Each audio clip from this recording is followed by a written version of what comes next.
Good afternoon, everyone. Thank you so much for joining us today. My name is Nabin Adhikari. I'm a rising 3L at Temple University Beasley School of Law, and I'll be the moderator for today's discussion. In the panel, we have Mr. Shahin Rahimi. Mr. Rahimi is the managing attorney at the Legal Aid Society of San Diego. And then we have Professor Amy Spivey. Professor Spivey is the clinical professor and clinic director at the University of California College of Law. We also have Spencer Hitt. He is an associate area counsel at the IRS Office of Chief Counsel in the Litigation and Advisory Division. And lastly, we have Professor Firouzi. He is the practice professor and director at the Temple University Beasley School of Law for the Low-Income Taxpayer Clinic. So we'll begin with Mr. Rahimi. Could you discuss your experience with problem-solving days, where you've seen them, or if you've hosted them, what locations you considered or held them at, and maybe some of the logistics of hosting them? Sure. Happy to be here and very happy to be in this panel with some of these wonderful folks. So I'm the LITC director here in San Diego, and we've had different types of problem-solving days in the past couple of years. We did one with the ABA taxation section, which was a terrific partnership. This was maybe February of 2022 or 23. Where we picked basically a physical location that could house everybody, which was the IRS counsel's office, which is in an office building. So we didn't have any concerns about folks being able to enter that public office building. We already had one of the main players in these disputes that taxpayers have with the IRS, which is the IRS counsel themselves. So we were basically shepherding folks in the lobby area on the bottom floor of this office building, and the IRS counsel were on the 9th floor. And so the lawyers would come down and meet with folks and then walk up to the elevator and then get up to the top of the IRS offices and get together in person. And these problem-solving days are terrific because if you're able to get all the players together, if you're able to get everybody in the same space, then lots of things get hammered out. I know that IRS counsel always has the concern of the taxpayers that are initiating these actions in tax court. You know, they're the ones prosecuting the case, and they're the ones that are supposed to be doing something. And lots of times taxpayers are very reluctant to go to an unknown event. And so when you say, look, we're going to have problem-solving day, you advertise it to the community, and it's not just the IRS that are going to be there. Folks from the LITC are going to be there. And certainly the ABA section wants to promote these kind of events because then we get buy-in from the private attorneys that are looking to provide some pro bono services. So that's kind of the main ingredients that I think make a good problem-solving day, is to try to get everybody in the same page. I would say we've also had some luck in town over the last few years with Taxpayer Advocate Service providing some assistance on problem-solving days. I remember, gosh, it was 3 or 4 years ago where we had a library here locally that would host problem-solving day in their community room, and you would have a representative or two from Taxpayer Advocate Service. They'd bring their, portable printer. They have access to people's information, and so we would get lots of folks that are maybe unhoused or haven't filed for several years. They would come to this event. They know that they can get access to their information that they need, their wage and income transcripts that show their earnings for the years they have not filed. Team them up with a VitaSite if it's possible, and therefore you can do the tax prep for people that are unfiled. So we've got lots of different ways to communicate, to coordinate with the partners that want to get together and do this problem-solving days. The idea is the counsel's office just wants the taxpayers to pay the right amount of tax. That's usually how we kind of preach to everybody, is we're just trying to get to the right answer. So if it takes getting together with all the different players in one place in one specific time, that's the best way to do it. And we've had some success here. Obviously, that ABA event that we did in February, we even took a case ourselves because somebody showed up that had been denied of course, a very common earned income tax credit for their children. And so they were a bit confused. We had private attorneys there that were in the problem-solving day. So that's the idea, is to be able to get everybody in the same room to get some good results. So that's kind of how we've had the experience. And I think you covered a little bit about picking a location. Can you just talk about things to consider when choosing a location that you would want to host a problem-solving day at? Absolutely. I mean, some of the issues that you're going to have is transportation wise, right? Like parking and people being able to access public transportation to get to the spot. So we did pick this particular office building because it is near the trolley is it's our public transit that we use here in San Diego. Certainly not as robust as up in the Bay Area or in the East Coast, but nonetheless, the public transportation was a factor we had to consider. And I know even some of the ABA folks were helping us with, I think there was some Uber rides and some Lyft rides that were being offered up by one of our other partners, which was the University of San Diego, to get some of their people into the location. And so that's definitely what you have to consider, is you have to pick a spot that people can have access to, that people can easily get to, and that they can be comfortable in showing up. It would have been hard to do it at a taxpayer assistance center because then you're going to have ID and get in. So that was one of the considerations we had talked about. And when looking at the locations, are there any other things that folks should look at before hosting prior to the day of, maybe these resources that are available at these locations or anything like that? Yeah, obviously you want to kind of scout the area ahead of time and make sure the technology is there and capable and available. I know we were sort of makeshifting our session in the lobby by the coffee shop, but there was internet access in the lobby, and so that was something we had looked into. Make sure we have some access to internet. That's kind of some of the logistical things you have to kind of hammer out before you start having everybody show up. It does take planning. It does take a lot of background stuff to do. I'm going to ask the next question to Professor Spivey. When we're hosting a problem-solving days, who should you invite? I know you invite the taxpayers. Who else should you invite to make the day a successful day? Yeah, so it depends on what kind of problem solving day I'm doing. I know a lot of people know about these like settlement days, right? Where we're helping a lot of people who have uh tax court cases coming up, and we have participation of IRS chief counsel. But often I will do these sort of separate problem solving days that don't involve necessarily cases that are going to be before the tax court. And so who I invite is a little bit different there. So for example, last May, in anticipation of the first and second stimulus checks, the statute of limitations coming up, I did a problem solving day at my law school where we ended up helping 52 people, and we flyered the neighborhood. We worked with a community organization in our neighborhood that went to various organizations to tell people, hey, if you haven't gotten your stimulus checks, you can come to this event and get some advice and maybe get representation in order to get those stimulus checks because the deadline's coming up.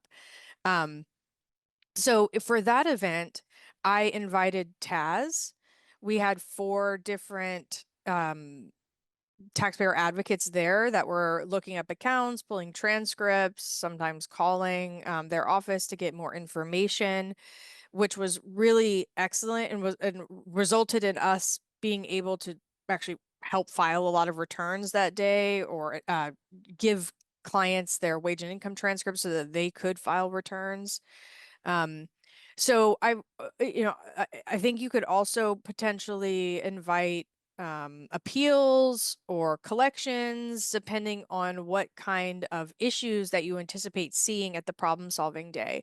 Occasionally, I've done the problem solving days where I don't have any idea who's going to be there. It's not something focused on a specific topic. For example, we did one over spring break where we were at Swords to Plowshare, so we knew they were going to be veterans, but we didn't know what kind of issues that they were going to come through. So we had a room with lawyers, and anyone who had tax questions or issues could come and talk to the lawyers there. So I always invite all of the LITCs in the area. So if their clinic directors or their staff attorneys could attend, it's really great to be able to have them there. But I also will, this is volunteers, outside volunteers really love doing this because it's a discrete project. Maybe it's 2-3 hours of their time, and they can then go back and they don't have to keep working on the cases. So for these really specific problem solving days I did, like at Swords to Plowshares or when we're doing the stimulus check, one thing that I did was have my students create like a manual for those volunteers, because a lot of times the volunteers aren't that familiar with the issues like we might be who work at LITC and see them all the time. So we would have like a PDF that I would send them ahead of time and say, like, here are some of the common issues you might see, and here are some links for you to do more reading or the forms that you might need to help fill out.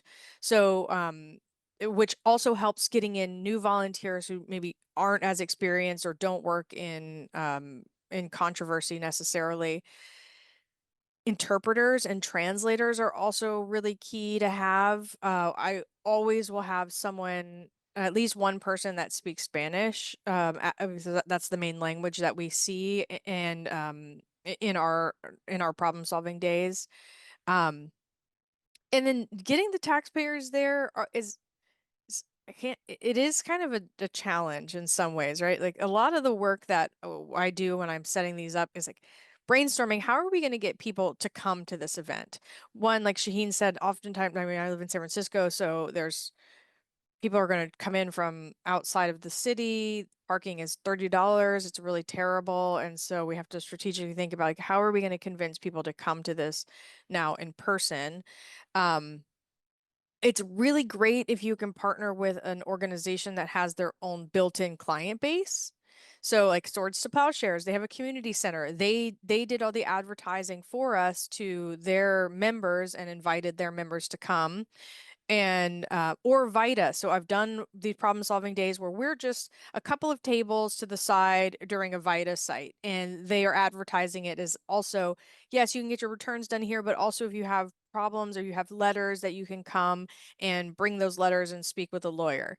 So those ones are really much easier to do because you as the clinic director, you know, as the LATC aren't having to as much like convince people to come. But like I did with the stimulus check event, we worked with a community outreach organization. So these are folks that walk around our neighborhood, the Tenderloin. They're stationed at pretty much every block, and they are community ambassadors.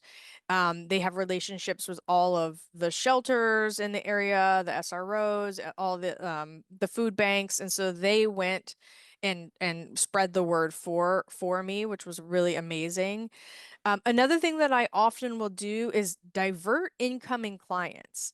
So this is also a really good opportunity to have people just come in if you think they might be a candidate for the LITC, and then you can have them bring all the documents with you. You maybe have a scanner set up, which I always have a portable scanner with me, and we can then start registering those people to receive services from the LITC. Some of them, they might not, they may just need a brief advice, and then you can send them along and they can help do the forms themselves. But it's also a great way to get new clients. I always take at least one client. I think I took 10 or 12 from that event last year with the stimulus checks, which was, you know, really amazing. So if you need numbers as well, if you need clients, this is a good way to get people in the door. They sometimes I will invite clients who maybe were slightly over income, but might benefit from sitting with a lawyer for an hour and talking through their issue. So we'll just do a consultation with them, similar to how we do at the tax court.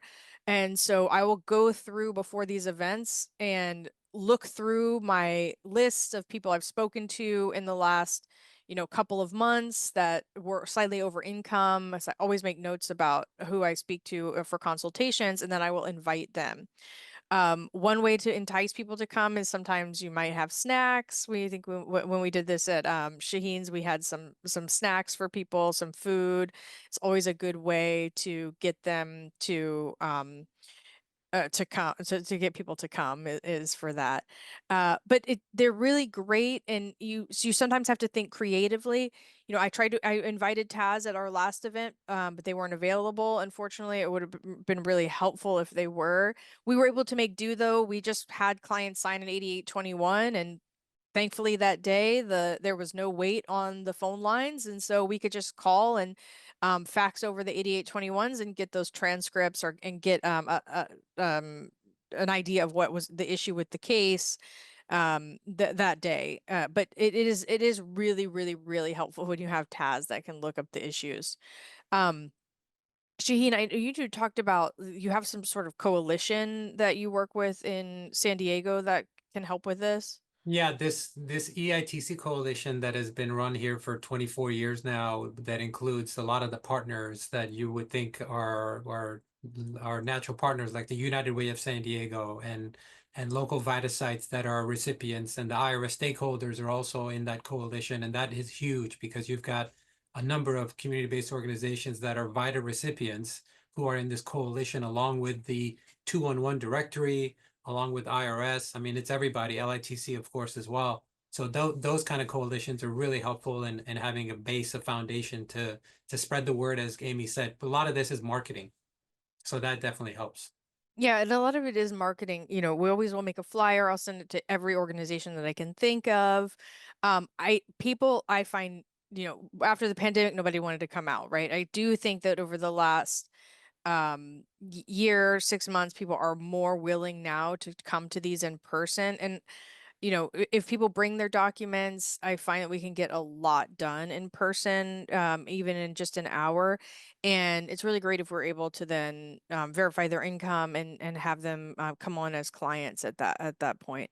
But I do think these are it's you know, I find it takes a little bit more work, right, than just doing a settlement day, but you are able to see a lot different types of cases, and there's so many people out there that have issues that are not tax court that could really benefit from this program where they can just sit down with someone for an hour. And so I try to do at least one of these a year if possible, if not two. And it's also a good way to get if you teach like we do, to get the students involved. They can sit with a lawyer and one of the volunteer lawyers and see how they are advising the clients. I've had students sometimes actually take the lead in advising if it's an issue that they have worked on, like offering compromise or something.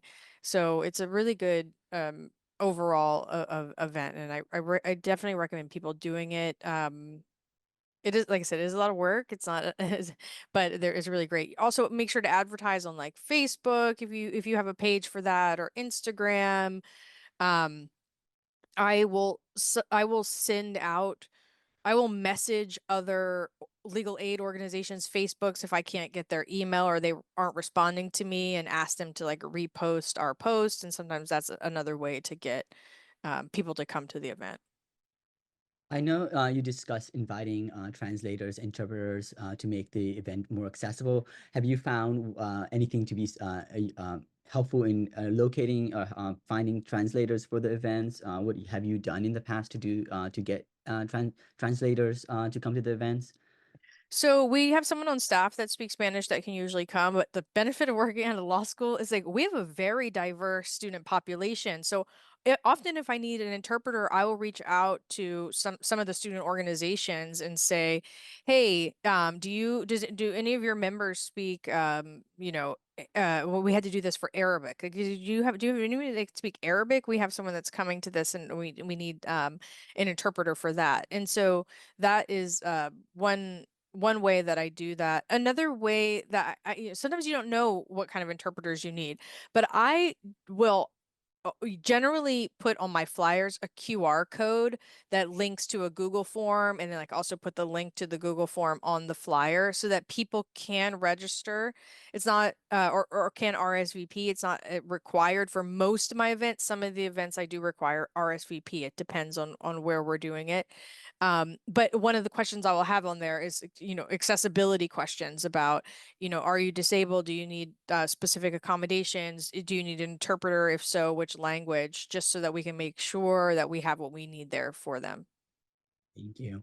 I'm going to ask Spencer the next question. Could you please discuss about virtual settlement days and what that looks like from your perspective? Yeah, and I'll just distinguish between the two from IRS counsel perspective in terms of what they are, because I know we had some overlapping talk about problem-solving days and settlement days, but problem-solving days are just generally partnerships, if possible, between low-income tax clinics or pro bono organizations and taxpayer advocates office to kind of help a wide range of taxpayers who may have issues. And those are usually scheduled with TAS, and then TAS will invite other IRS personnel, potentially collections, sometimes counsel, our office, if we can attend, if they need us, exam, sometimes appeals if possible, and they'll all come out and work with taxpayers to resolve maybe overarching issues that they may have. Settlement days are more specific. They're coordinated efforts between chief counsel and pro bono organizations and LITCs to resolve pending tax court cases by providing self-represented petitioners the opportunity to receive free legal tax advice and assistance. So we at Counsel, we kind of make the connections with a pro bono organization or LITC and schedule these events.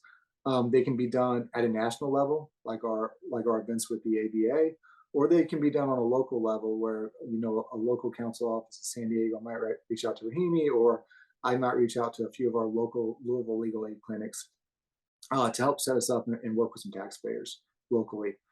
They can be, like you said, virtual, or they can be in person. Local, when we have these national events, they're all virtual. So we have a taxpayer in New York being assisted by a pro bono representative in California and talking to an IRS counsel attorney in Kentucky while getting revenue officer collection assistance from Detroit. So it's all over, and that really allows us to, one, put the right people in the right room to get the taxpayer their help needed. And it helps the taxpayer because many of these taxpayers can't take off work during the weekdays to come and spend 2 or 3 hours driving downtown, finding parking, paying for it. So they can just hop on, their phone or computer during a break or at lunch and attend a conference quickly. So those are kind of benefits of the virtual ones and how we do it. We also do in person. Sometimes taxpayers just like to meet in person. Amy, I saw your question about us being able to attend kind of in-person events. It's not impossible. It's become a little bit more difficult to get travel approval. That's just being scrutinized. But if it needs to get done, we can get it done. I think our primary goal is getting the taxpayer. We really want to get these taxpayers who are representing themselves connected with that free legal advice. From a selfish standpoint, it makes our job easier because you guys kind of take the lead in doing the work. But it also, we can tell the taxpayer 100 times, like, hey, this issue's wrong. You made this mistake, you owe this income, and it doesn't mean anything because we represent the IRS. And getting that kind of help from a pro bono organization who's independent really helps the taxpayer on the right path. And we've seen many taxpayers who owe tens of thousands of dollars be happy or pleased at the end of the day just signing a decision document because they've gotten their grievances out, they've talked to somebody, and they've gotten free legal advice. And they've been able to do it virtually. They've been able to talk. Many of these taxpayers have been through computer audits where they've just gotten notices and I call 800 numbers. So now they're in a room with everybody, talking about all their tax problems and almost creating a one-stop shop for them. So, those are some of these. Just give you an idea. In the past 6 years, Counsel has connected with LITCs or pro bono organizations to host over 265 settlement days. That's a combination of virtual and in person. Through those events, we've connected over 1,700 taxpayers with free legal advice, and we've achieved 1,000 settlements through 1,600 conferences. So we're operating at about 65% settlement rate on these, and those numbers are probably a little bit undercounted on the settlement because when we actually go out and ask, like, hey, what was the result of the conference? It's like, well, we don't have a settlement yet, but it's near there. So many of these cases will settle a few weeks, a few months afterwards because of the advice they received. Even if they don't settle, it makes the trial process a lot easier because they've been told kind of what they need. They've been kind of helped stipulate. They've been helped to narrow the issues about, Many taxpayers have complaints about the audit process and what went on, and about who didn't listen to them, and want to complain about that to us in the court. And this pro bono help really lets them see, like, yeah, stuff was probably wrong there, but that's not relevant at this point. Here's what you need to do: get these records, come to the IRS, and they'll work to resolve your case. Rahimi said, right, we want to get to the right result. So we really come into these events looking to get the case closed the day of. We value the LITC and the pro bono volunteers' time. We don't want to, bring them in and we know when we invite these to these events, they have certain clients that they can and can't take. So we know we have a limited amount of time to get a lot of these cases resolved. But those are kind of our summer day events, and those are the partnerships. And for those, we at Counsel take the lead on inviting the taxpayers, the pro se taxpayers, because obviously we're the ones who know who the pro se taxpayers are in a case. We have the list, so we'll send out invites, and we usually have an invitation that's a combination of a clinic signature and an IRS counsel signature on it, so they know it's kind of a joint invitation. We try to make those as inviting as possible in those, and not make them look like formal IRS letters. So we'll have some color on them. We'll have some ABA or LITC letterhead on them to really make them look like joint events, and try to get as many people to attend these as we can. So those are overall settlement days. One of our biggest things that we currently do, and we've done it since the fall of 2022, is we've partnered with the ABA to host what we call National Settlement Day events. And we really invite taxpayers from all across the country to come and sit in these. The ABA does a great job of polling volunteers, getting them in, getting them assigned to taxpayers when we send them conference requests. We just had one April 2nd through the 4th. I haven't got all the numbers for it, but I can tell you we had 50 conferences of connecting taxpayers to pro bono volunteers. So 50 conferences that thing. We're still working on settlement numbers, but just excluding those, over the previous 7 events, we had 334 conferences and 225 settlements. And again, those numbers are undercounted from what we can pull. So we can connect taxpayers there. I'll put a plug in for the next one. I know we're planning on holding another summer event on these one of the national events with the ABA, July 23rd through the 25th. They are going to be putting up some promotional information soon, so keep an eye out for that. I'm looking for volunteers. If you've never participated in one of these events before, or you're interested in helping out, these are great, because what the ABA does is they will actually pair 2 or 3 volunteers for every single conference. So they'll have a senior attorney, somebody like Amy or Rahimi, who's familiar with the process and knows what they're doing, or Omeed. And then they'll have another volunteer who may be junior, and they may have a law student as well. So the senior one can kind of supervise, make sure everything's going on, make sure they're getting the information, and really like getting you all the information you need so you can host these events in your future and provide these taxpayers with the free legal services they need. I know the court likes them because it gets cases resolved, it gets them off the calendar, it connects them early. We have the we have the calendar call assistance from LITCs, but a lot of time, I know LITCs, they don't have a lot of time to work the case at the calendar. They get it, they have 5 minutes to look before. Taxpayer may show up at 9:30 for a calendar call at 10. The LITC has like 15 minutes to look at something and provide some quick advice. So this gets the cases in front of free legal help a lot earlier, and it gets the cases moving a lot earlier, especially if additional information is needed. But those are kind of generally a description of our settlement day events on that front, and kind of what they are. If you're interested in them, you can reach out to me. You can reach out to a local counsel office if you know who they are. If you're interested in hosting a local one, we're always willing to work with them. And there's many different ways you can do them. You can do a combination of virtual and in-person, just all virtual. I know in the past, and you mentioned the travel, in the past we've had taxpayers meet with the LITCs, maybe at a library at their local office, and we've attended via Teams. My office handled the Charleston, West Virginia calendar for years, and we wouldn't know who would be showing at an event, so we'd be available on Teams all day, and they would meet at a library with the reps, and we would attend and via Teams meeting and speak with them that way. So There's really many, many ways we can get this done. And we're almost wanting to accommodate any kind of thing we can do for that. Thank you for that. I know you talked about making the days accessible. If maybe Professor Spivey can comment on like the day and time that people should consider when hosting an event, that would be cool. Yeah, I think that it really depends, right, on what kind of clients that you are going to be helping. If you are aiming this at, like when we did one at Swords to Plowshares, they told us most of their clients are maybe not working, and so it wasn't an issue for them to come in midday or in the afternoon. We also did that 3 days that week, which was really helpful because sometimes people came in, they didn't have their documents, or they needed to go get something and then they could come back later in the week. But I've done them. We do get a lot of people that come if you do it after work hours or on a Saturday. You will often get people that come there. I like to rotate it though. When we've done the ABA ones, historically we've done them in the afternoon. We have a pretty good turnout to those.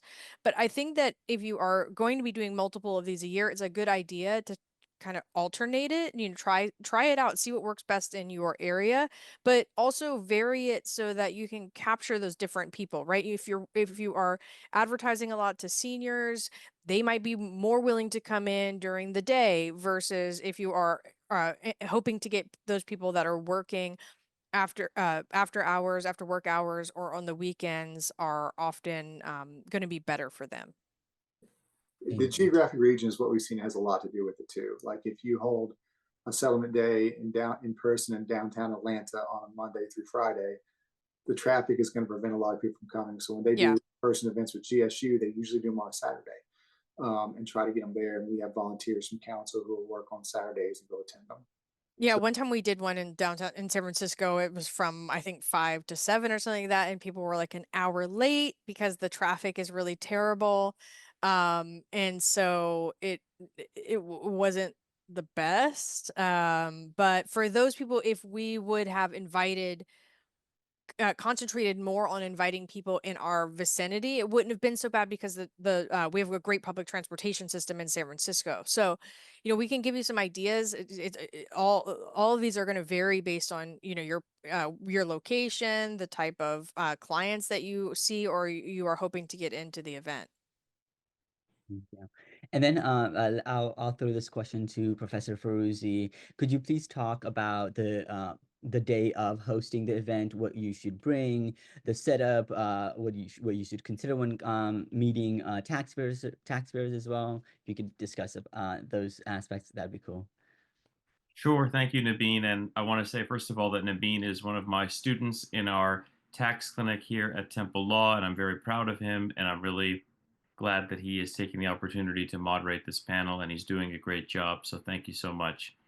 And thank you also, Spencer, for breaking the tie here between Californians and Pennsylvanians by coming in from Louisville. But anyway, so it's really important to make sure that you're well prepared for these settlement days.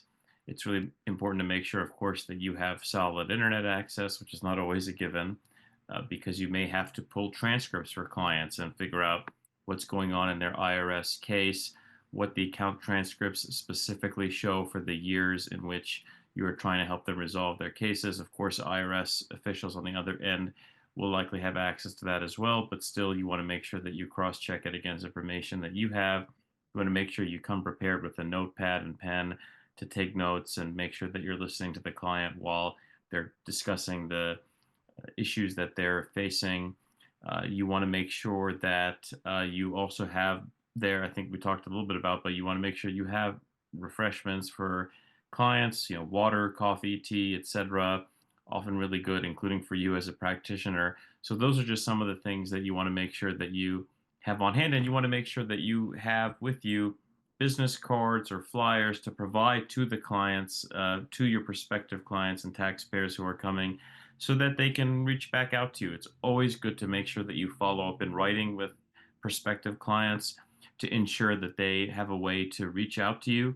Be prepared to come in as well with, speaking of which, with intake forms to fill out, IRS powers of attorney, if you're going to be, in fact, engaging with their services and making sure that you're bringing them on as clients who you're trying to represent before the IRS.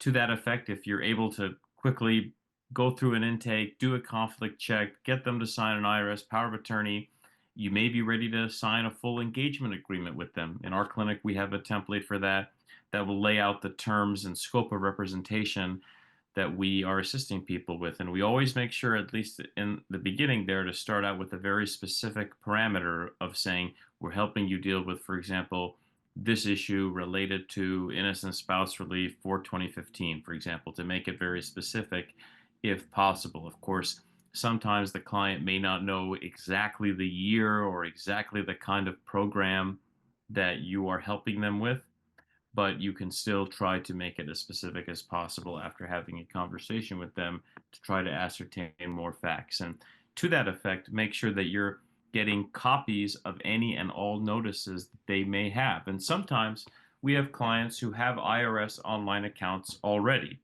That is really helpful because then you can log into their IRS online account with them. You can see what documents they have. You can see what notices in some cases, because now increasingly more and more notices are being administered through, or you can see copies of them through someone's IRS online account.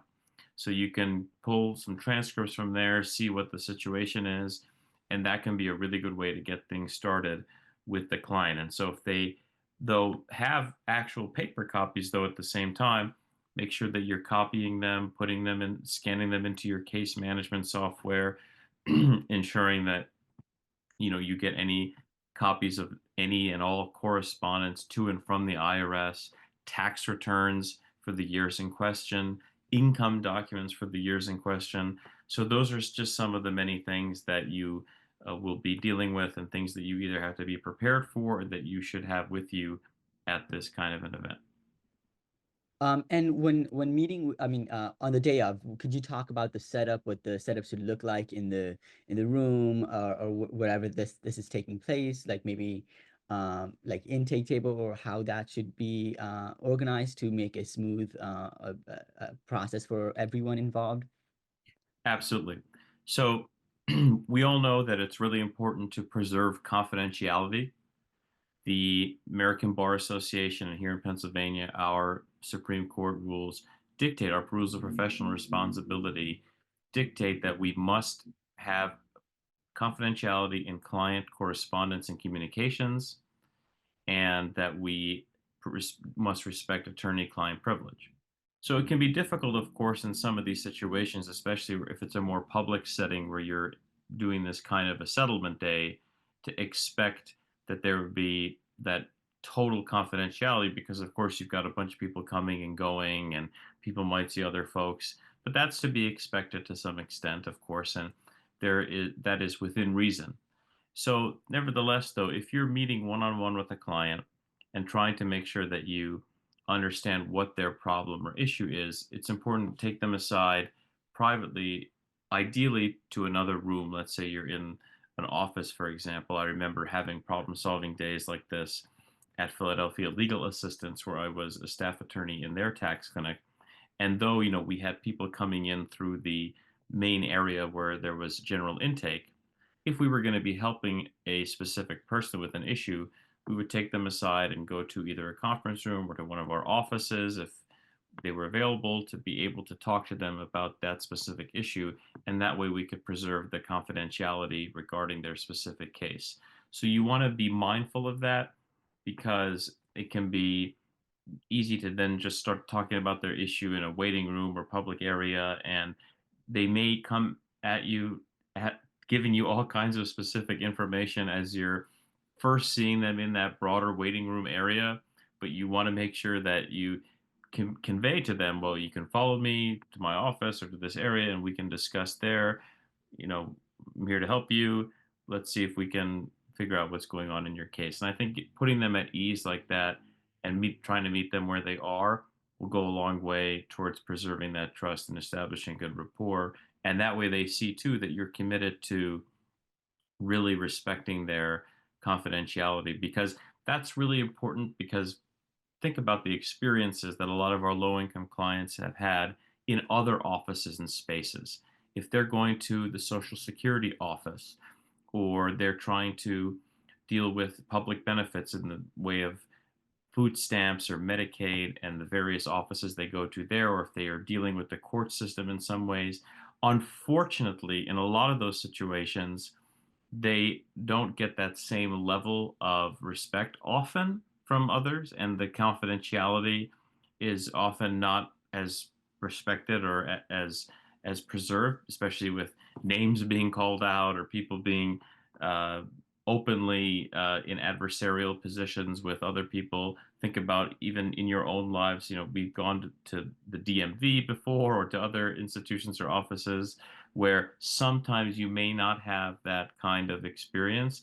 So it's really important for us as professionals, as tax professionals, and as legal professionals to make sure that we are respecting our clients, because they're coming to us with these really serious problems that they may be very scared about as well, because the IRS can often scare people, and people are naturally a little hesitant to deal with taxes for understandable reasons. So I think we play an important role here, and uh, it really is something where you want to make sure that you're ready to provide them the information assistance that they need in a secure manner. Thank you for that. When meeting with taxpayers, could you talk about maybe would you do a retainer, a conflict check, and how about how you would handle joint taxpayers during these events?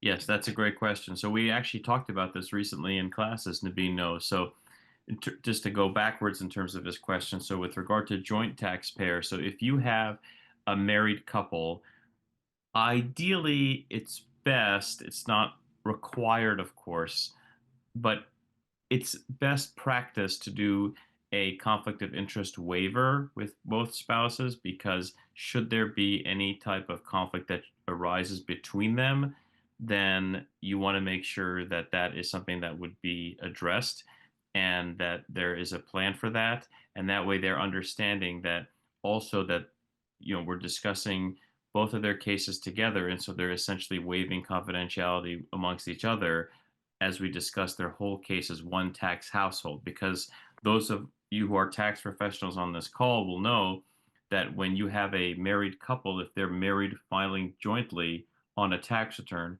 they have joint and several liability as part of one tax household. So it's really important to discuss that with the clients and make sure that they understand that. Now, in terms of conflicts of interest generally, it is really important to do a conflict check. So I remember, we had a system that we set up where we would have adverse party as something that we have in the case management system, and we have something in Clio right now where we ask people. Clio is our case management software. Are you a relative of an existing client? Are you in some other way related to somebody in our system? And that way we can make sure that we're avoiding situations where, for instance, you have somebody, and this just came up recently, and so we were able to figure it out and realize there was no direct conflict, but you might have a situation where you have somebody who comes to seek your assistance, but then you realize that perhaps the father of their children came into you before for a similar issue. You want to make sure that you're not working on a same or substantially related matter per the American Bar Association rules. Or you may have somebody who, for example, is a tax preparer who comes to you for help. Well, what if they had prepared taxes for somebody who had an issue on their return, and now you're helping address that issue? So now but then the tax preparer comes to you, but you might have some conflict there because this is somebody who technically you're going up against in another case where you're doing a taxpayer misconduct case.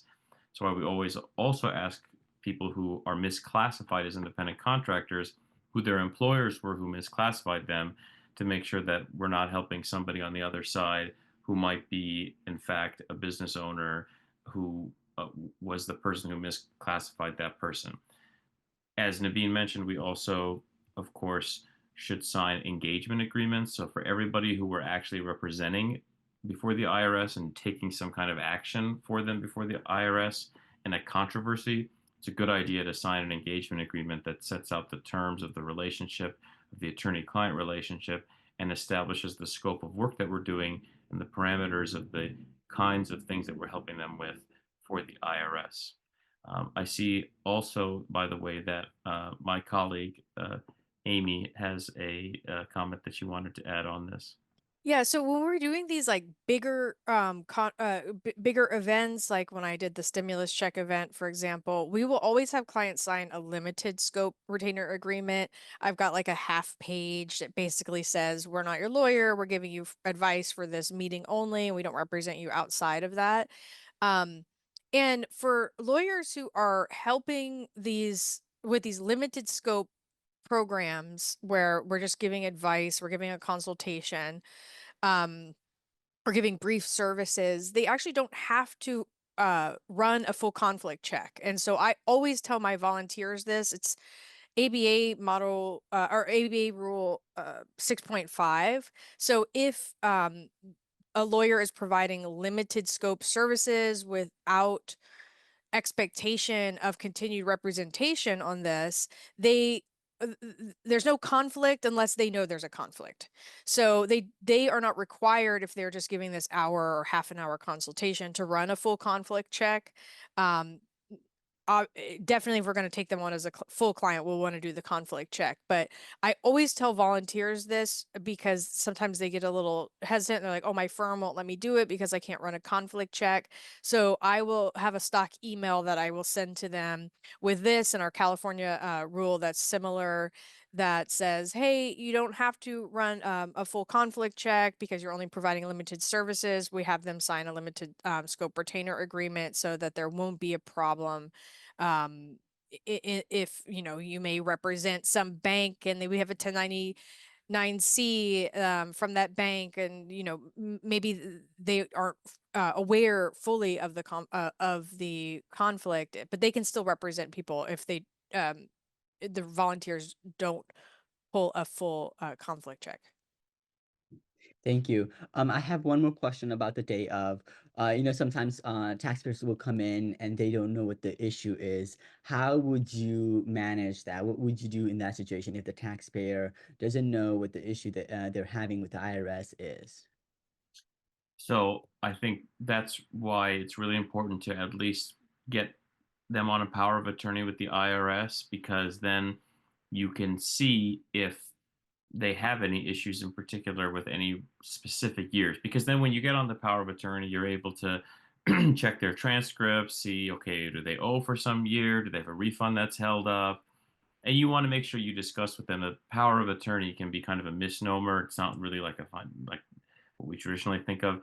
All it does is, one, give you access to their transcripts, two, allow you the ability to get copies of notices from the IRS, and three, give you the ability to talk on the phone with somebody at the IRS about your case. So that really will let you figure out, okay, what is really going on here? Do they have an actual IRS tax issue? It may seem like a drastic step, perhaps, because you may want to at least try to get a little bit more information. I mean, you should try to get copies of notices and things like that. But I also be curious how my colleagues would approach this issue as well. Sometimes what I've done is have us do a three-way call, right? Have the client just verify themselves and say like, hey, I've got someone, I have a lawyer here that I give permission to access my account information. So especially if the wait is short, I'll do that.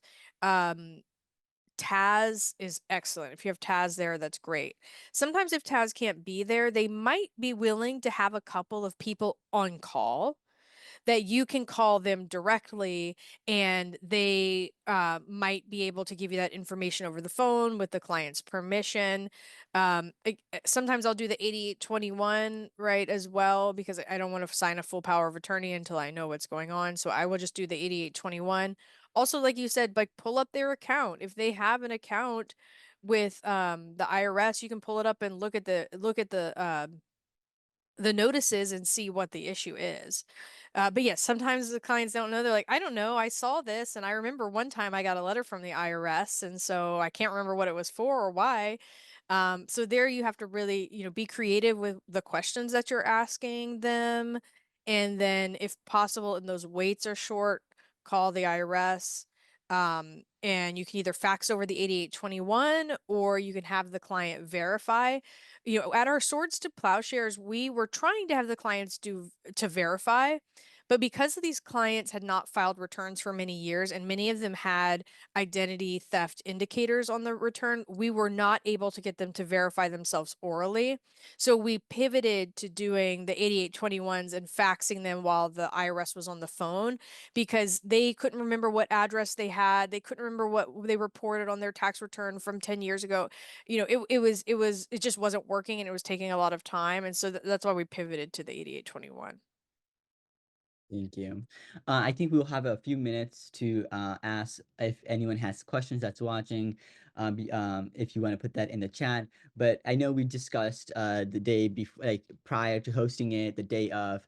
And if you have any if you have any comments on the day after, what would you do after hosting an event with clients or potential clients? If anyone can discuss that would be cool. Well, yeah, if you were retaining clients, absolutely follow up with them, do the full conflict check if you were only doing that limited conflict check. If they didn't have their income eligibility documents there, then you would want to follow up with a document request to get their income eligibility. For some clients, I will send out referrals if with something we didn't have before, or encourage them that to come back if, for example, we help them file an identity theft affidavit. If there was problems with that identity theft affidavit, come back to us and we'll provide them with our information so that they can come back and get it resolved after the fact. I think it's always best practice as well to reach back out to the organizations if you partnered with, thank them. I like to do a debrief as well to say like what worked, what didn't work, what could we change, and how could we fix it, because we really want to make sure that we're maintaining those relationships, right? Like, as we all know, they're a great source of referrals, cross referrals are a great source of help with this. So maintaining those relationships and making sure that those folks might be able to help you next time, I think is a really good a good habit as well. And then Thank obviously, immediately don't do like sometimes I've done is, I'll count those like consultations later. I have them written down somewhere. And then when it comes to the grant report, it's like, I have to go pull out this paper that I had listed all the people. So best practice, I would say, immediately take those numbers and those figures and enter those into your case management software, or however you're tracking for your grant numbers. When I go, I always have like a specialized intake sheet that has the client's contact information. I ask them for their income, like a certification. I have them sign under penalties of perjury, like my income is either below or above the thresholds, just so that we can have those have some of that data, and so I'll keep those stacks of papers as well. Thank you. I know we talked a little bit about virtual settlement days. Spencer, are you able to talk about anything that has worked for you that you thought worked well during the virtual settlement days, or the hybrid ones, or maybe what things that haven't worked that people should consider in future? Yeah, and I was going to throw in Amy's idea of a debrief. We debrief all the time with the ABA. We debrief all the time. Say what worked well, what didn't. What can we do better for something that slipped? And one of the things we do is kind of change the cases we may invite. Not every case that we do may be appropriate for a settlement day event, particularly if we have a limited amount of time to get them resolved. So, that's something we go back through and we work with people out. If there's reoccurring issues that are popping up that maybe counsel doesn't have jurisdiction over to handle, could be like a collection issue or something else, maybe on the next one, we'll reach out to the IRS and ask for some personnel who could assist with those. From our standpoint, case with C and changing the way we communicate to make sure that when we're scheduling appointments, because we're juggling so many different, you got taxpayers, you got the IRS counsel attorneys assigned, you got a number of pro bono volunteers or ITCs assigned to conferences. So just making sure that what's the best way to communicate to get this organized to make sure we're not missing any, or we're like operating last minute where the taxpayers may be slipping through the cracks and not getting the service that they should be. Those are the kind of things that a lot of things we see as logistics, but case type as well. Yeah, another thing I recommend you doing, especially if you work at an organization like a law school, they have a communications department. If we have a successful event, I am emailing the communications department and saying, hey, you want to write a quick article? You want to write a quick blurb about what we did, how many clients we helped, how many students, how many volunteers? It's a really good way to, recognize the hard work that you're doing. And if you, and putting yourself out there, right, it's also good to alert the community of what you're doing, the type of services that you provide. But I always, when we have a very successful event, I always try to have something written up by our communications department that they put on our website, or they put in newsletters or something, just to let our community know that we're doing this. We have a few minutes left. Is there any last minute comments that I missed to ask about that you'd want to put out right now? I would say I think these are great events. Not only if your clinic doesn't have lawyers involved, right? Like doing a problem solving event. If your clinic director is not a lawyer, they might be a CPA, or you're at a business school. Doing a problem solving day versus these virtual settlement days where you're dealing with tax court cases. This is a good opportunity to do something similar, but you don't necessarily have to have attorneys involved, right? If you are doing all collection cases that are coming through, you can also just collect client information and refer them to another clinic that has a lawyer on staff, or to some of your volunteer attorneys. But this is an opportunity, I think, for some of those clinics where the directors are not lawyers, that you could organize one of these and have a really good success, and help a lot of people. And it's not necessarily the working with the IRS attorneys. Professor Firouzi, did you have a comment as well? You went unmute a few seconds ago. Yeah, no, I just wanted to say, we've had some really great results from these events. I mean, we had a problem-solving days where we were able to ultimately assist clients for years thereafter with various IRS issues and save them a lot of money. We just had a virtual settlement day with the IRS through the ABA tax section, where thanks to my student Marco and the help that he provided, together we were able to help save a couple over $7,000 through a settlement. So really, you can make a big difference, and it's a great opportunity to resolve cases. Thank you. And I just want to thank everyone for joining us today, and thank you everyone in the panel for answering questions and for the all of the insightful knowledge. And yeah, thank you so much. Thank you. Thank you, everyone. Thank you.